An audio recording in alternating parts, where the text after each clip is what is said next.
ఎక్కడి నుంచి వచ్చారమ్మా? మీకు ఏమనిపిస్తుంది ఈ రూలింగ్ చూస్తుంటే? మీ పేరు ఏం పేరు? శైలజ అండి. చెప్పండి. ఖమ్మం అవతల వైరా నుంచి వచ్చాము. వైరా నుంచి వచ్చారు. దాదాపు 200 కిలోమీటర్ల పైన. అవును sir. 8 hours journey. 8 hours journey. 8 hours journey. మాకు 9210 పోస్టులకి నోటిఫికేషన్ ఇచ్చారు. నోటిఫికేషన్ ఇచ్చినప్పుడు లేడీస్కి మాకేమన్నారంటే వర్టికల్ అని చెప్పేసి అన్నారు. ఆ వర్టికల్ మీద కేసేసారు, జెంట్స్ వేసేసారు. సరే హారిజంటల్ వచ్చింది, ఈక్వల్ అన్నారు. ఓకే కాదంట్లే. ఇంతకుముందు 2 గురు క్లాస్ జరిగినప్పుడు డిసెండింగ్ ఆర్డర్లో డిఎల్ నుంచి ఎట్లయితే ఫిల్ చేశారో మేము అట్లే ఫిల్ చేయమంటున్నాం.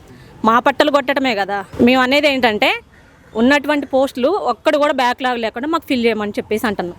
మాకు కొత్త నోటిఫికేషన్తో సంబంధం లేదు. కోర్టు కూడా చెప్పింది కదా.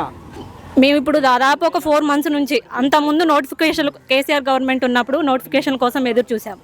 ఆ తర్వాత ఎగ్జామ్స్ జరిగాయి, రిజల్ట్స్ కోసం చూసాము. రిజల్ట్స్ వచ్చిన తర్వాత మాకు న్యాయం జరగలేదని తిరగడమే సరిపోతుంది. మా సగం జీవితం ఇట్లా తిరగడమే సరిపోతుంది. మాకేంటి, మేము ఏం చేయాలి అనేది మాకు ఒకటి చెప్పండి.